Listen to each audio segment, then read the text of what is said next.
episode 53 part B, so if you haven't found part A yet, you might want to go and watch that first. Not that it really matters what order you watch it in, but I might refer to something we've already said, and then where would you be? Who knows? Lost. Well, hopefully not, but possibly. I will leave it to your own decision, and you can watch in any order you like, at your peril or at your choice. But moving on now, let's have a look at what I've been knitting on in my works in progress. So I thought I had a face washer to show you from my works in progress, but it turns out I don't actually have a live one on the needle, but I can show you the bags I've been using. This is one that was sewn for me by the lovely Anna, who is Analog, and she has an Etsy shop under Analog, and this is one she made for me with this beautiful pattern inside and the lace. And I've been using this because A, I love it, and B, we are having our gift along at the moment, so I'll be talking more about that later on, but that involves using things you were given as a gift, so that's why this suits that theme very nicely. And it's got a little yarn progress keeper as the zip pull, which is very cute. Gorgeous. Yes. And the other bag I've been using is this one, Stitched by Jessalou, and we're coming up to Halloween, but this is the sort of thing I would like to use at any time of the year, so what do you think of those designs? Very nice. Red, black and grey, Halloween gothic things, how can you go wrong, really? Which picture do you like best? This one here, the lady. Oh yes, well there's a bigger one of her there. There you go. Yes, she's got a nice glass of wine in her hand. Is it wine or is it blood? Oh. I thought it was wine. Well, let's go with one. I only say that because that looks like Dracula. Maybe he just wishes it was blood. We'll go with it being wine. Okay, moving on. So those are the two project bags I was using for my face washes. It's too real. Too real, yes. Yeah, sorry. And this one, which was also given to me as a present, this awesome Batman fabric by the lovely Yvonne, who is Ganesh, who also has an Etsy shop now. And in here is a hat, goodness me. A hat, and it is made using the Kit Kat hat pattern by the lovely Andre Sue of the Andre Sue Knits podcast. And I haven't got to the cat part yet, so the way it works is you knit in the round and then you just kitchen at the top straight across, so it ends up being like a square, and then you do a bit of sewing to make ears, or you can just leave it as a square, but I'm going to be doing it as ears because it's going to be a present for my nephew. So this yarn is Extra Special by Cyborg's Craft Room, and it's extra special because you may have heard on other podcasts, unfortunately Megan of Cyborg's Craft Room very sadly passed away recently. So huge tragedy for her family and friends, obviously, but also the knitting community. She was only 33, and as well as that just being a tragedy in general, she was such an amazing dyer, so she'll be very much missed. So this is extra special for that reason, and I'm glad to be knitting it for my little nephew, someone that I love very much, so it's good to knit all that love into something so special. So I'm not going to have enough, in fact, that's all I've got left. I think, oh, well, there we go. A little bit more, but it's not going to knit the whole hat. So I'm waiting on a yarn order to come because I've ordered some plain blue to go on the top, because I previously knit him a scarf using some No Makers yarn in the YarnderWoman colourway that had blue, red, yellow and white. So I figured a red and blue hat would both match that, as well as being Spider-Man colours, because he really likes Spider-Man too. Now I need to have this finished by next weekend though, so if that yarn doesn't arrive, I'll have to have a look in my stash and see what else I have that might work. I do have this mustard, which is actually the same one that I used on the poncho extension that was in part A. There you go, I've referenced part A. And that also would look okay, but it's not the same yellow as in the Wonder Woman scarf, and I'm not loving it. So hopefully the blue yarn turns up and I can use that, otherwise I will work something out. And my final work in progress that I have to show you, because I have been doing a little bit on the banana leaf shawl that I showed you in episode 52, but not too much more, and it kind of looks the same, so I'll show you that next time when there's quite a bit more progress. But this is a tube sock. So It's just simple 1 by 1 twisted rib at the top, and then I believe I started with 64 stitches, and then around here I increased to 68, and I'm just going down. And this is made using this awesome sock blank. So something I'm going to show you a little bit later in another segment is that my niece and nephew and I did some food colour dyes on some sock blanks, and I got the sock blanks from the Knit Picks website. So they were just plain, I think 75 merino, 25% nylon fingering weight, and this is the one that my nephew Liam dyed. Wow, look at that. I didn't know this. Yes. And this, so this end that I've been knitting had a lot more yellow and white sections, but I've just started moving into some red blobs here. I am loving knitting from this sock blank with the colours being so all over the place. Vibrant. Yeah.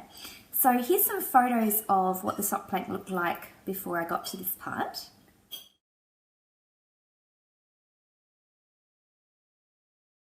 So what exactly is this? It's a scarf. So it's not a scarf. What it is, the company used a knitting machine, so it wasn't hand knit. So Right. they've just knit it all up into this long piece, and then you dye it however you Right. want, and then you pull it out and just knit it as normal. Oh, So okay. instead of it being in a ball, it's Right. on this flat part, and see it just comes out like this. Wow, gorgeous. And then because it's knit on a different gauge and different placement, when you knit it, depending on what you make, that's why the colours come out differently Beautiful. from how they are there.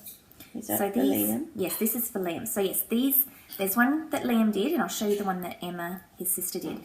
These are going to be Christmas presents. So I'm going to knit them socks using the yarn that they dyed. So they're quite excited by that. So this part here where there's the, bits of stripes of red, that was actually like a big blob of red. But because of where you get to it, it knits up differently. So it's fascinating. I really like it. Absolutely amazing. And actually, let's just put in the videos here of what the sock blank dyeing was like while we're talking about it, because this is the last work in progress I have to show you.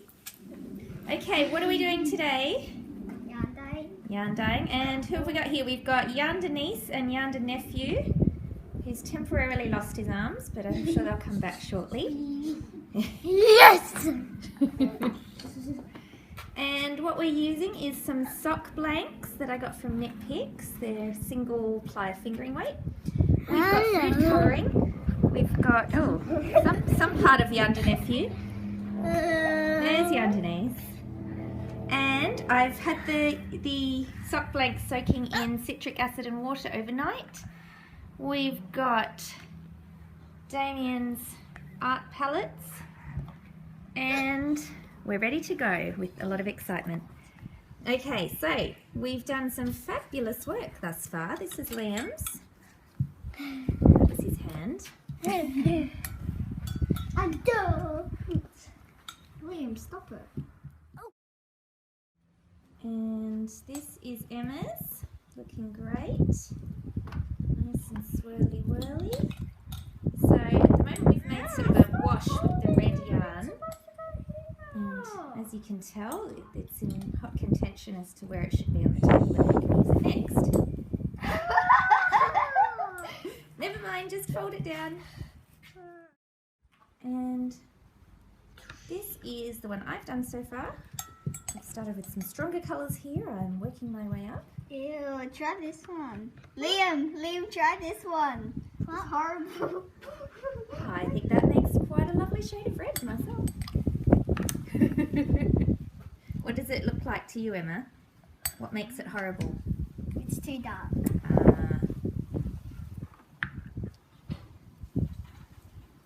Put some more red. Did you enjoy that process, Liam? Yes. Excellent. Have you got a name for your design? No. No. You've done a fabulous job, and you'll have some socks knit out of your design work soon. Maybe for Christmas. Bye. Bye. Liam's had enough now. Emma is still going, doing a wonderful job. Does your artwork have a name, Emma? No. No. Neither does mine. This is mine. I'm still going on mine. I've got to unroll the rest of the sock blank. So yes, the kids had quite a lot of fun doing that. Liam sort of moved on with his life after a while, but that's why his has got a bit more white on it. Though having said that, I got Emma to fill in a bit more of the white because there was quite a lot around the edges, and I thought that would just leave us massive sections of white. So that was that. But so Emma did a lot more coverage on hers, but still with a lot of white, so there'll still be good flecks. Gorgeous. Just amazing. So they were great fun. And then this is the one that I did. That's even more amazing. So as you can see, I did quite a bit of red on mine. And we just played around with the colours. So we borrowed Damien's little painter's palette, and we had a squirty thing so they could do drips with it. Then we made up some in a glass jar and they could spoon it out. And we experimented with different different strengths of colour. So, you know, you'd start with one drop of a colour, increase it. And that was really good to do, that when the lighter ones, when it was more washed out, you could do a whole wash, and then the more solid colours as well. So I really want to experiment a bit more with it. And Mum's just saying she'd like to do one as well. Absolutely. So I do have at least one more, possibly two, so we can definitely have another go. I did use up all the food colouring, we had those, but we can get more, that's okay. And on this one I did an M, and the kids were fascinated by that they could do writing on it, so we might have to do some more with them so that they... Wow. So that's it, you could write on the yarn and there'd be secret messages when you knit it up. No one would know. So yes. So after they'd finished, we set them in the microwave. So we wrapped them up in Glad wrap. I think saran wrap is what it's called in America, or plastic cling wrap. Zapped them in the microwave and then soaked them in wool wash and then dried them. So they hadn't really seen them when they were finished, so they were fascinated when they finally saw them. So here's some photos of that.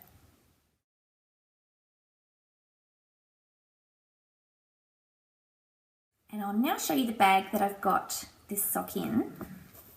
This was also given to me as a gift. Isn't it cool? It's Rey from the latest Star Wars movie, The Force Awakens. I don't think you've seen that one, but she's a girl, a woman, a young woman, and she becomes a female Jedi. Wow, that's pretty special. Yes. I'm sorry, I hope that's not a spoiler, but I figure the movie has been out for quite a while, so I hope I haven't ruined it for anyone, but if you've gotten this far and no one's told you that, then you've been doing well. So this was given to me by the lovely Mel, Dubai Mel, and you saw the rest of the awesome parcel that she sent me, including this beautiful shawl, in part A of this episode. So she sent me this one, and she also sent a bag for one of you as a podcast prize. This is also Star Wars fabric. It's got BB-8. It's so cute. She did actually say I could choose whether I kept both or gave one away, but I can't be that greedy. I have to share this amazingness because her sewing skills are sublime, and this beautiful Star Wars fabric, I have to share the love, pay it forward. So that is going to be a prize in a future giveaway. And speaking of prizes, I've got some to announce, so let's go on to that segment.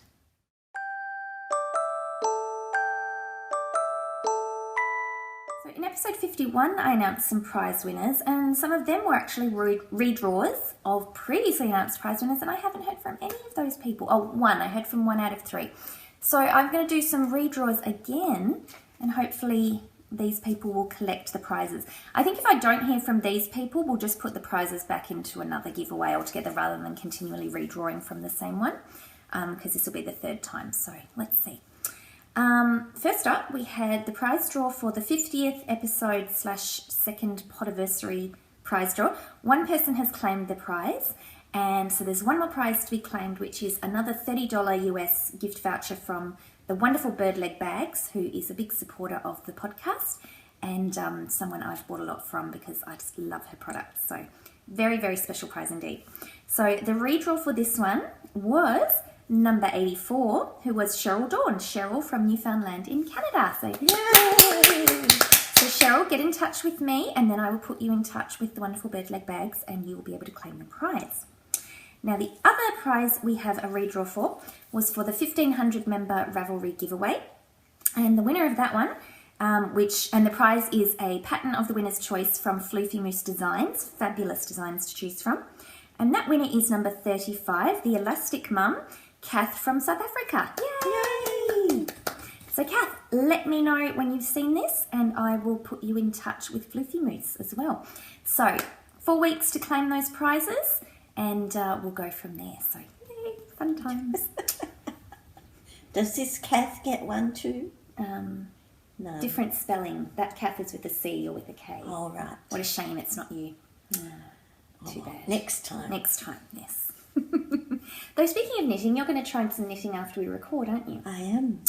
I showed a while back in the Bendigo acquisition episode, Mum shows some lovely pinky purple yarn, so she's going to start making a scarf today after we record, so we'll show you that next time. So our knit alongs, I mentioned earlier, we've got our gift along. So to be part of that, you have to use something that you have received as a gift, either from someone else, or if you've bought it for yourself, that's a gift for you. So inclusive of everyone. So that includes a pattern, project bags, stitch markers, yarn. All the rules are in the threads in the Rivalry board. There's a chatter thread and a finished object thread. There'll be prizes drawn from both. So have a look at the rules there to make, it's very loosey-goosey, but for example, if you're using stitch markers, you can use them for one project, but not continually, so things like that. If you're using more than 2 things, like for example, someone gave you yarn and a pattern, you can enter that twice. You can do 2 posts for that because there's 2 different components of your entry. That is running for September and October. So I'll be closing the thread at the end of October and announcing prize winners early November. So go and check that out and join in if you haven't already. We've already got some lovely finished objects, lots of chatter, so you don't have to finish. You can still enter into the chatter thread. Just come and show us your progress, just have a chat, comment, anything like that, and you'd still be in for a chance to win. Now another along I want us to start is a fitness along or a health along. So this is not related to knitting or crafting as such, but I'm really trying to focus on my fitness and my physical health. I joined a gym a few weeks ago and I have to admit life has been too busy, quote unquote, and I haven't got there as much as I would like to. I do still wear my Fitbit every day and most days I'm getting 10,000 steps, which is purported to be the sort of minimum amount for overall health, but of course everyone's different, so when I'm saying that, I'm not making any judgments nor giving any medical advice. Don't go to your health professional for that. But what I'd like to do is focus a bit more on that. And so yes, the way my personality works is I am good at being accountable to other people, and I find it a bit harder to be accountable to myself. So that's, if you have a look at Gretchen Rubin, who's a fabulous author, she has the Better Than Before, Creating Habits book, and she goes into the 4 tendencies. So I think there's rebel, questioner, I can't remember. That was great, wasn't it? Anyway, I'll put a link. So the one that I am means I am more accountable when I have outside accountability. So my idea here is, and I'm borrowing very much from the lovely Sock Bunny of Sock Bunny Podcast and Yarn Business, and she has a fitness along every month. And so the parameters that she has, if you do 30 minutes of continuous exercise and or 10,000 steps, and the way I'm going to have it as well is if you have a Fitbit and your daily goal is, for example, 8,000 steps, because that's just the way your lifestyle works, then that's fine as well. So if you do reach your assigned daily goal or 10,000 steps or do 30 minutes of exercise, you can make a post in the thread. So we're going to have a thread for each month. That means if you exercise every single day following those parameters, you can post every single day. So you do a post for every day that you do this exercise. I will also post, but I obviously won't be winning a prize. In fact, I might just put my my totals or my achievements in post number 1, which will be the first post of the thread, and that way it won't interrupt it for prize drawings, because yes, there are going to be prize drawings. Every month we're going to have, I'll close the thread, and then the next month we'll start the new one, and I'm thinking the prizes might be something like a pattern or something like that. I haven't really worked it out, but this month at least, and November, the pattern is going to be the Yellow Roses shawl that I mentioned in part A of this episode. That's designed by Quilter Caroline of Clothesline Designs, and 75% of those proceeds for sales of the pattern in the month of October and November are going to the mental health charity Mind. So I'm going to choose that pattern to give as a prize for October and November for our Fitness Along thread, and then going forward it'll be other patterns, and we'll work out those specifics going forward as well. So that's going to be fun, I think. It's certainly a way that I will find inspiration to make sure I do my exercise, as well as knowing personally and internally that I need to do it and should do it. I think we all need to find ways that work for us to make life a bit easier. You know, why fight things? Why not find an easy way of making something happen, I think. What do you reckon? Very good. Yes. You like getting out for walks, don't you? I do. And you're gardening, that's very physical. Yes, I do. I have a lovely garden. You're all welcome.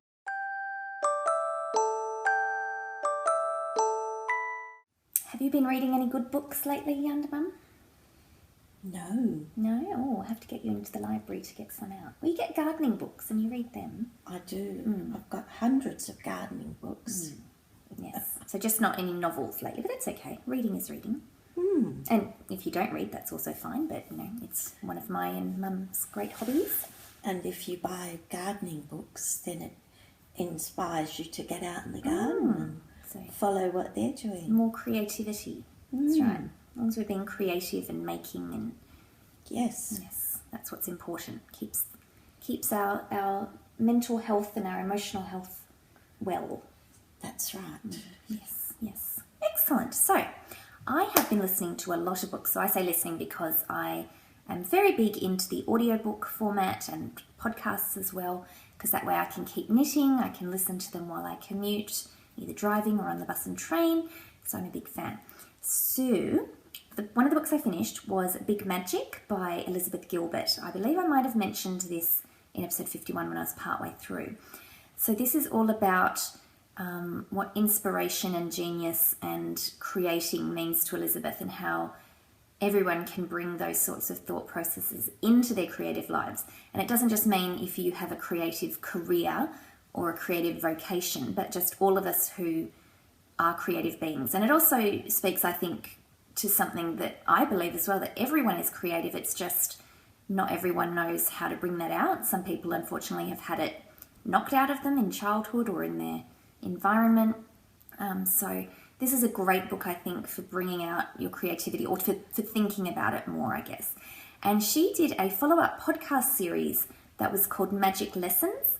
And in that she spoke to 5 different people who were having some creative difficulties. And she, talked to them, gave them advice. Then in the follow-up episode, she would speak to a professional creative to get their advice. It's just fascinating.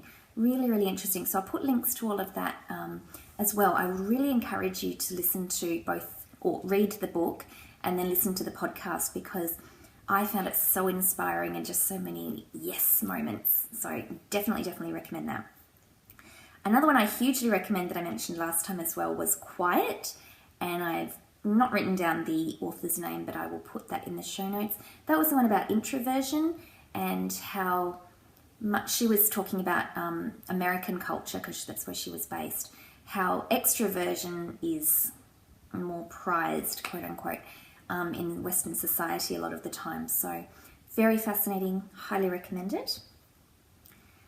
A short story I read recently was called Quitters Inc. by Stephen King. It was, I think, free on Audible, which is how I came to it, and it was only about an hour and a half long. And I thought it was a good idea to get some Stephen King, leading up to Halloween. It's a bit creepy. Not that it's anything to do with the supernatural or anything like that, but, there's always a bit of a creepy twist to Stephen King books.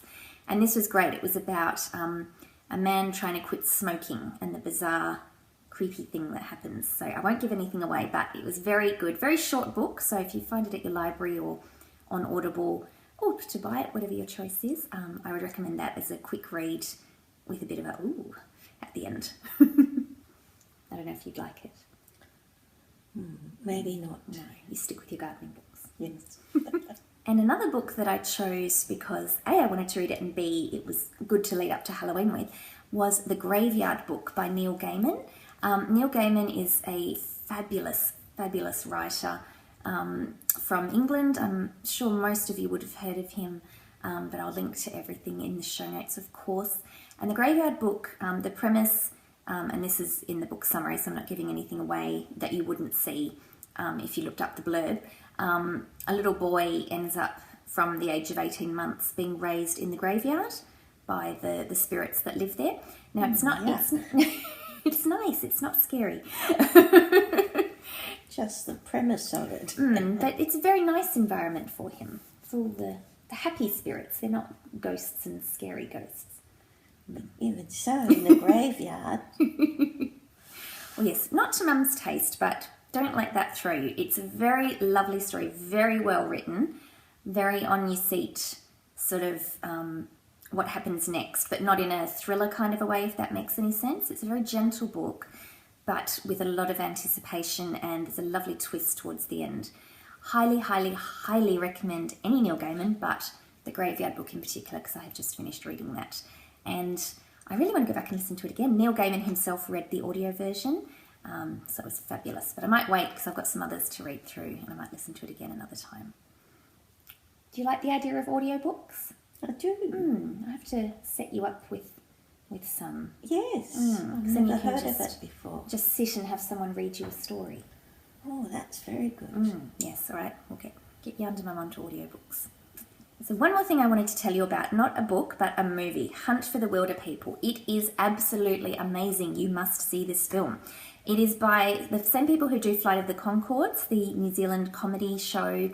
They've done a lot of other movies, such as What We Do in the Shadows, which was a mockumentary where a camera crew are following around a whole lot of vampires living in New Zealand. Hilarious. That is also brilliant. But Hunt for the Wilder People is wonderful. It's got huge amounts of comedy. It's got heart and emotion. It's fabulous. That's about a young foster child who is placed with a couple, and then he also goes wandering the wilderness. It's got some sort of themes similar to Up, the animated movie, you know, where it's an older man and a young boy going on an adventure, sort of similar to that, but a bit different. So good. Cannot recommend it enough. Sam Neill plays the main adult man character. The young boy, I've gone blank on the actual actor's name, but plays Ricky, the character. So good, so funny. Please see this movie. It is amazing. Hunt for the Wilder People. Yes, you'll have to watch it, Mum. I think you'll like it. Yes, good. Beautiful scenery as well, going through all the bushland in New Zealand. I'd love to go to New Zealand one day. You've been? I've been. It's Yes. amazing. Absolutely amazing. Yes. I'll get there one day.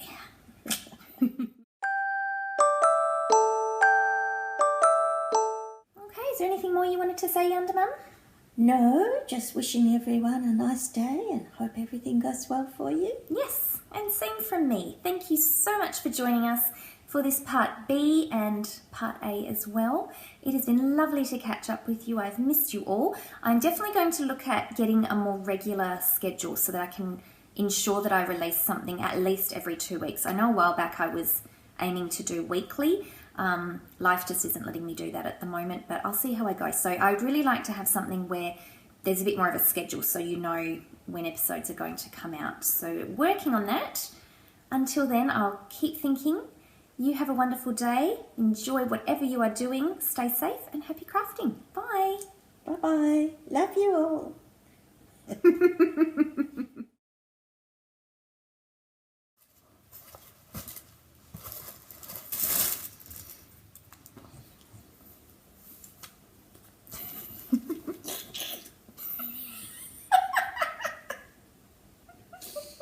One day I'll grow up.